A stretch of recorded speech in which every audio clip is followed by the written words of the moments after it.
mo yung numero ng dokumento, yung pahina, pati po yung bilang ng Book of Registry.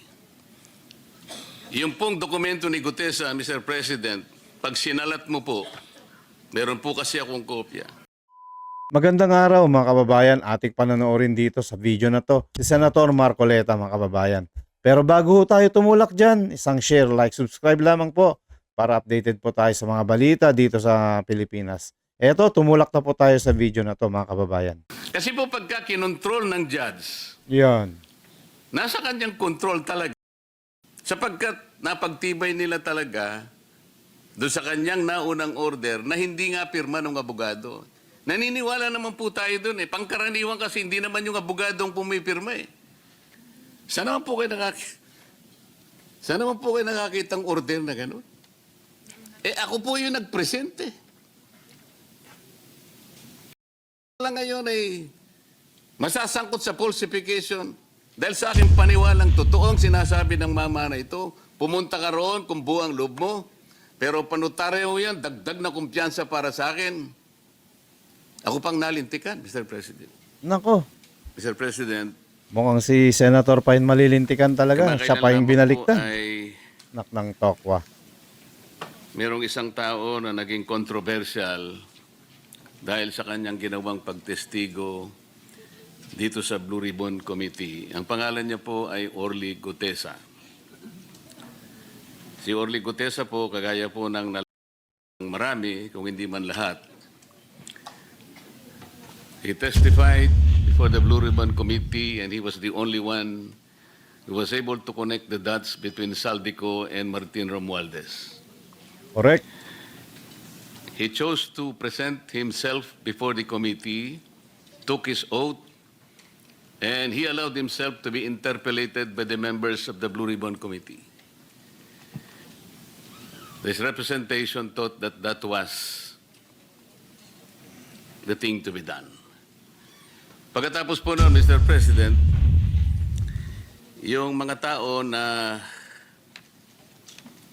ang paniwala nila ay hindi dapat pakinggan yung statement sapagkat obviously pinoproteksyon na nila yung mga pangalan na nabanggit doon, ay gumawa sila ng paraan para discredit yung mama, meaning Orly Gutesa.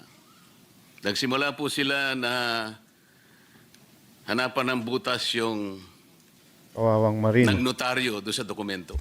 Kawawa naman si Orly Gutesa.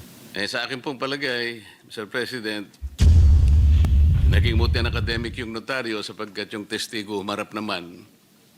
Maghapon na nandito po kasama natin tumestigo at sinagot lahat ang mga tanong sa kanya. Ngunit hindi po sila nagkasya doon. Talagang pinagsikapan nila sa pagitan ng pag-disown nung notary public ng kanyang alleged signature. Mr. President, gusto ko pong malaman ngayon, hindi po ba kalakaran na yung mga nagpapanotaryo, ibibigay lang po yung dokumentong gusto nilang ipanotaryo sa opisina ng kanilang pinuntahan at kung magkano man ang bayad na hihingin sa kanila, magbabayad po at kukunin na nila yung notaryo o yung dokumentong pinanotaryo. Hindi po ba ganun ang kalakaran, Mr. President?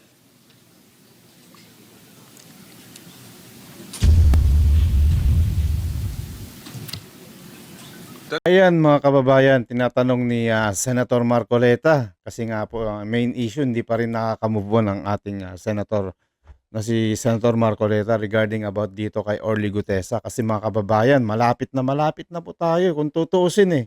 Bullseye na po sana itong si Romualdez mga kababayan, tsaka sila Saldico, tsaka itong ang amo nila na nag-insert ng billion na yan mga kababayan. Eh andun na, bullseye na eh. Ito kasi si Pinky Lacson mga kababayan, naki-epal-epal dito kay Senator Marcoleta. Itong witness natin si Marin sa Orly Gutesa mga kababayan, eh peke daw yung kanyang statement kasi nga po pinipilitan ni Ping Lacson. Mas interesado kasi si Ping Lacson, mga kababayan, real talk na lang, dun sa notaryo ni Orly Gutesa. Alam mo naman kahit saan ka pumunta na notaryo is wala naman yun, dun yung attorney. Minsan ikaw na nga lang yung tinatanong nila eh. Oh, ikaw ba talaga to? Hindi ka naman ikaw ang nagtatanong nasaan pa yung abogado ninyo? 'Di ba? Hindi na uso yan dito sa Pilipinas, real talk, mga kababayan, pag nagpanotaryo tayo. Never pa nagka-problema kahit sino nagpapanotaryo ako, nagpapanotaryo ako. Wala nangyayari, kumpiyansa diyan. Pagkabayad mo, bigay ka lang ng ID, kukunin, titignan yung pangalan mo, nagtutugma, then paperworks na, tapos na, okay na. Tapos na. Itong si Pinky Lacson kasi, mga kababayan, si Pinky Lacson, mas focus siya dito dun sa sinililihis niya, mas focus siya dun sa nakita niya ng butas, yung affidavit. Pero kung tutuusin lang, go na sana yun eh. Walang main issue dun. Ito si Pinky Lacson eh, tignan natin. Tatanungin, doon ko confirm din ni Senator Marcoleta. Tanong niya dito kay Kiko Pangilinan kung regarding about dito yung mga notaryo. Kasi talamak talaga dito na wala naman dun yung abogado. That is correct, Mr. President. Yun, di ba? Kinakailangan ng personal appearance nung affiant. Ganun nga po ang ginawa niya, Mr. President. At kung titingnan po natin sa mga matataong lugar, for example, the vicinity of a city hall, doon po dikit-dikit po ang mga opisinang nagnunotaryo. Correct. Ano pa nga pong nasa jeep na nagnunotaryo. Pangkaraniwan po bang nangyayari, Mr. President, na yung po nagpapanotaryo bago siya umalis ay pipilitin niyang puntahan yung inaakala niyang nagnotaryo at sasabihin niya, "Ma'am, sir, pasensya na po kayo. Gusto ko lamang pong malaman kung talaga kayo po ang pumirma dito sa dokumentong ninotaryo ninyo." Nangyayari po ba yun? Sinisiguro po ba nung nagpanotaryo bago siya umalis na yung inaakala niyang nagnotaryo sa kanyang dokumento ay siya nga? At nire-require po ba niya na talagang patunayan ng nagnotaryo na pirma niya nga talaga yung nasa dokumento? Yan, sinasabi ko na kanina. Di ba, mga kababayan? Well, base sa personal kong karanasan, mayroong assumption ang nagpapanotaryo na talagang yung nagnotaryo ay mayroong komisyon. Hindi ho kickback. Ibig sabihin, notarial commission. May authority. So, I agree na hindi practice yung ang nagpapanotaryo, tatanungin pa yung nagnonotaryo. Ikaw ba talaga itong pumipirma? In fact, kabaliktaran. Ang notaryo nagtatanong dun sa pipirma, ikaw ba talaga ito dahil kailangan mong humarap sa akin? Salamat po. Iyan, di ba, mga kababayan? Malinaw na practices na natin dito sa Pilipinas. Na kapag nagpanotaryo ka, wala naman dun yung abogado. Ito kasi si Pinky Lacson, pabebe kasi, mga kababayan eh. Ngayon tuloy, si Orly Gutesa, nawala na, hindi na natin nakikita. Pero lalabas din yan, mga kababayan. Once na Marines ka, na may paninindigan ka, lalabas ka. Inabasa ko dyan natin, yung pamilya niya ang nakasalalay dyan, kaya hawak sila ng gobyerno. Sa inyong kasagutan, totoo po yun. Lalong-lalo na po kung yung dokumentong sinasabi nila na pinalsipika ay meron naman pong notarial details. Ang ibig sabihin po, merong stampad na ginamit na kung saan po isinusulatan yung mga detalye ng notaryo at meron pa pong parte doon na kung saan ilalagay mo yung numero ng dokumento, yung pahina, pati po yung bilang ng Book of Registry. Yung pong dokumento ni Gutesa, Mr. President, pag sinalat mo po, meron po kasi akong kopya. Meron pong dry seal eh.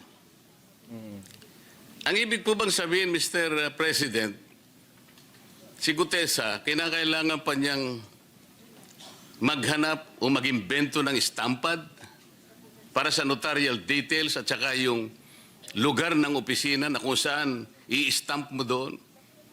Manghihiram o magnanakaw kaya siya ng isang dry seal? Paano gagawin ng isang ordinaryong taong pumunta sa isang notarial office na hanapin lahat ito?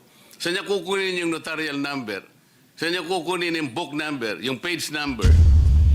Ano po ang mapapala ng isang nagpapanotaryo kung pepekehin niya yung notaryo? Sir President,